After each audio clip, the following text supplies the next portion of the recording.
Everyone, are के smart English classes में आपका स्वागत है। आज जैसा कि आप सब जानते हैं कि आज बीए फर्स्ट सेमेस्टर की यूनिट फर्स्ट की क्लास 3 चल रही है, जिसमें हम रविन्द्रनाथ टैगोर के बारे में पढ़ने वाले हैं। रविन्द्रनाथ टैगोर की हम पूरी डिटेल में पढ़ाई करेंगे, जिसमें उनका जीवन परिचय, उनकी फिलॉसफी क्या थी, उनके पॉट्स क्या थे, उनको नोबेल प्राइज किसके लिए दिया गया था और उनके इम्पोर्टेंट क्वेश्चन कौन कौन से, ये सारी चीजें हम इसमें कवर करने वाले हैं। यदि आप अपने सब्जेक्ट में इंग्लिश सब्जेक्ट में रविन्द्रनाथ टैगोर के टॉपिक के पूरे मार्क्स को पास करना चाहते हैं तो इस वीडियो को शुरू से लेकर लास्ट तक जरूर देखिएगा। चलिए हम स्टार्ट करते हैं रविन्द्रनाथ टैगोर के बारे में। इंट्रोडक्शन, सबसे पहले इंट्रोडक्शन के बारे में जानते हैं। Rabindranath Tagore was a poet, writer, philosophy and educationist. Rabindranath Tagore न केवल एक अच्छे पोएट थे, बल्कि एक अच्छे राइटर भी थे। अपनी राइटिंग से वो लोगों का दिल जीत लेते थे और वो न केवल इंडिया में फेमस थे, बल्कि इंडिया से बाहर भी फेमस थे और एक बहुत अच्छे फिलोसफर थे। उनकी फिलोसफी जबरदस्त होती थी। उनकी फिलोसफी के द्वारा लोगों को इतना इंस्पिरेशन मिलता था कि लोग खुश हो जाते थे और उनकी बहुत रिस्पेक्ट करते थे। एंड एजुकेशन, और वो एक एजुकेशनिस्ट भी थे, पढ़े लिखे भी थे।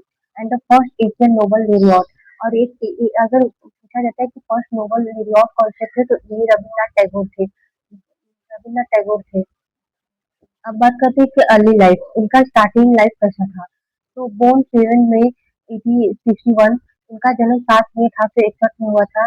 प्लेस कोलकाता में इनका जन्म हुआ था। And parents Devendranath Tagore and Sharada Devi. इनके पिता का नाम देवेंद्रनाथ टैगोर एंड इनकी माता का नाम शारदा देवी था। एजुकेशन, अब बात करते हैं इनकी एजुकेशन की। Home education, study in England. इन्होंने अपनी शुरुआती की पढ़ाई जो थी वो घर पर ही प्राप्त की थी। उसके बाद अपनी पढ़ाई करने के लिए स्टडी इन इंग्लैंड इंग्लैंड पढ़ाई करने के लिए गया। वहाँ से interest in literature and music, वहाँ पे वहीं से इनको इंटरेस्ट हो गया था लिटरेचर में एंड म्यूजिक में, और जिसमें से अपना शानदार प्रदर्शन किया और लोगों का दिल जीत लिया। ना केवल इंडिया में, इंडिया से बाहर में भी इनके फैन हो गए थे। अब बात करते हैं इनके मेजर वर्क्स, कौन कौन से इन्होंने वर्क्स लिखे थे, क्या क्या इन्होंने लिखा था, कैसे लोगों को इंस्पायर किया था, कैसे लोगों को अपनी तरफ अट्रैक्ट किया था, कैसे लोग इनको पढ़ने के लिए, इनको जानने के लिए उत्सुक रहते थे। तो गीतांजलि, जैसा कि आप सब जानते हैं कि गीतांजलि 1933 में इनको गीतांजलि के लिए नोबेल प्राइज दिया गया था। एंड गोरा, इनकी बहुत ही फेमस बुक्स है। एंड काबुली वाला, बहुत ही अच्छी नॉवेल्स है। And the home and the world and the चोकोबार बेल। Nobel prize, more Nobel prize in New York in 1930 for Gitanjali. इन्होंने नोबेल प्राइज लिटरेचर में 1930 में गीतांजलि के लिए नोबेल प्राइज को भी जीता था। और अब बात करते हैं इनकी फिलोसफी के हिसाब से। एक हिसाब से फिलोसफी देती, humanity, nature, peace and freedom, universal brotherhood. इनकी फिलोसफी थी कि ह्यूमैनिटी, इनका मानना था कि यदि आपके अंदर मानवतावाद है, मानव के प्रति प्रेम है, मानव के प्रति दया है, तो आप एक अच्छे इंसान हैं और कहीं भी किसी भी भगवान की पूजा करने की जरूरत नहीं है, क्योंकि पत्थर की पूजा करने से अच्छा है कि आप मानव की पूजा करें, उनकी बनाई हुई चीज का रिस्पेक्ट करें। एंड नेचर, इनका नेचर से बहुत लगाव होता था। इनकी जो भी वॉक्स होते थे वो अधिकतर नेचर पे ही डिपेंड होता था। एंड पीस, ये पीस को बहुत ज्यादा फोकस करते थे। इनका मानना था कि पीस लाइफ में बहुत जरूरी होता है, क्योंकि बाहर की चीजें में इतना शोर शराबा है कि लोग पीस ढूंढते रहते हैं कि उन्हें कहीं पीस मिल जाए, बल्कि नहीं मिलता है। एंड फ्रीडम, ये सबको ये बात बताते थे कि फ्रीडम हर इंसान की लाइफ में बहुत जरूरी होता है। अगर कोई उनको फाउंडेशन होता है कि फाउंडेशन होता है तो अपनी लाइफ से कुछ नहीं कर पाते, ना कुछ सोच पाते हैं और अपनी लाइफ को ग्रो भी नहीं कर पाते हैं। तो फ्रीडम लाइफ के लिए बहुत जरूरी है। एंड हर इंसान को फ्रीडम मिलना उनका अधिकार है। एंड यूनिवर्सल ब्रदरहुड, और इनका था वो अपने पूरे यूनिवर्स के प्रति अपने भाईचारे को प्रदर्शित करते थे। उनका मानना था कि केवल हमारा परिवार या हमारा गांव ही हमारा देश एक परिवार नहीं, बल्कि पूरा यूनिवर्स एक परिवार है। एंड विश्व भारती, उन्होंने उनके एक वर्क था विश्व भारती, उन्होंने फाउंडेड किया था, उसकी स्थापना की थी। फाउंडेड विश्व भारती एट अ शांति निकेतन। शांति निकेतन में उन्हें विश्व भारती को फाउंडेड किया था। नेशनल एंथम, इंडिया जनगण मन, बांग्लादेश अमर सोनार बंगाल।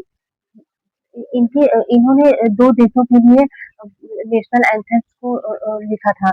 एक तो हमारे इंडिया के लिए जो कि जनगण मन अधिनायक जय है, ये है जो हमारे इंडिया का नेशनल एंथम है, और दूसरा उन्होंने बंगाल के लिए लिखा था जिसका नाम था अमर सोनार बांग्ला।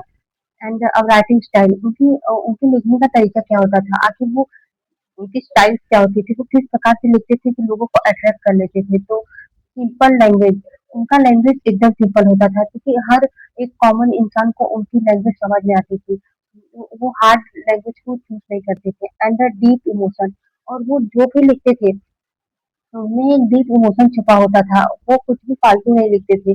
जो भी लिखते थे लोगों को उससे इंस्पायर मिलता था। लोग उससे इंस्पायर होके अपनी लाइफ में अपनाते थे। एंड नेचर एंड स्पिरिचुअलिटी, उनकी हर बहुत नेचर स्पिरिचुअलिटी पे निर्भर करती थी। वो मानते थे कि नेचर हमारे सबसे ज्यादा करीब है, और उसको सुरक्षित रखना, और उसको सुरक्षित रखना, उसके बारे में जानना, उससे प्रेम करना, ये हमारा अधिकार होना चाहिए। एंड स्पिरिचुअलिटी, और ये वो इनका मानना था कि स्पिरिचुअलिटी लाइफ में बहुत जरूरी होती है। स्पिरिचुअलिटी के माध्यम से ही हम अपने आत्मज्ञान कर पाते हैं। और अब बात करते हैं कि उनकी वर्क से थीम्स क्या होती थी, आखिर वो थीम्स कहाँ से लेते थे, कि किस किस चीजों पे लिखते थे। लव, उनके जो भी थीम्स होते थे उसमें हर जगह प्रेम होता था, सिर्फ प्रेम होता था। कहीं भी ईर्ष्या, द्वेष, ऐसी कोई चीज नहीं होती थी, सिर्फ प्रेम होता था। नेचर, और अधिकतर उनका नेचर से प्रेम लगाव बहुत था, इसलिए वो नेचर पे बहुत ज्यादा लिखते थे। एंड पेट्रियोटिज्म, देशभक्ति, वो देशभक्ति, उनके अपने देश के प्रति इतना प्रेम था कि वो लोगों को भी ये बताते थे कि देशभक्ति बहुत जरूरी है। अपने देश के प्रति प्रेम होना एक सबसे इम्पोर्टेंट वर्क है, क्योंकि हर किसी को अपने घर से प्रेम होता है, किसी को अपने मम्मी पापा से प्रेम होता है, अपने पेरेंट्स से प्रेम होता है, बाहर वालों से प्रेम होता है, लेकिन देश से कोई मतलब नहीं इनका। और ये सबको इस बात को मोटिवेट करते थे कि अपने देश से प्रेम होना बहुत जरूरी है। ह्यूमैनिज, मानव मानवता के प्रति प्रेम तो ये हमेशा सिखाते थे। इनका मतलब था कि आप अगर कहीं जाके भगवान की पूजा कर रहे हैं, और अगर मानव की रिस्पेक्ट नहीं कर रहे हैं, उसे प्रेम नहीं कर रहे हैं, तो आपके किसी भी चीज का कोई मतलब नहीं है कि आप किसके। भगवान हर परिश्रम करने वाले में बसते होते हैं, ना कि वो महलों में बैठे वाले इंसान के में रहते हैं। खेत में आप जाएंगे तो इंसान काम कर रहा है, उनका जो पसीना भरा है उनमें बस रहे हैं भगवान, ना कि वो जो महलों में बैठ के अच्छा अच्छा खाना खा रहे वहां भगवान नहीं रहते हैं। समरी, इनका समरी क्या था, ग्रेट इंडियन लिटरेरी फिगर। ये अपने पेट्रियोटिज्म, जैसा कि उनके देश भक्ति के प्रति, देश के प्रति बहुत ही प्रेम था, तो ये इंडियन लिटरेरी फिगर को बहुत कैरी करते थे। And the inspiration for generation, और इस जनरेशन के लोगों के लिए वो एक इंस्पिरेशन का काम करते थे। वो इंस्पायर करते थे लोगों को। लोग उनकी बातों को सुनते थे, समझते थे, और अपनी लाइफ में अपनाते भी थे, और इनकी बहुत रिस्पेक्ट भी करते थे। अब बात करते हैं कि एग्जाम में कौन कौन से क्वेश्चन आएंगे। Right a note on Tagore, सबसे पहले आ जाएगा कि आप टैगोर से कोई नोट लिखिए, मतलब बताइए अच्छे से उनको। एक्सप्लेन गीतांजलि, गीतांजलि को एक्सप्लेन कीजिए। एंड डिस्कस हिज कंट्रीब्यूशन, और उनका कंट्रीब्यूशन क्या था, क्या योगदान था उनका पूरे बॉक्स में। एंड एमसीक्यू क्या आ सकता है, Nobel prize year, Nobel prize किस ईयर मिला था उनको, 1933 में मिला था।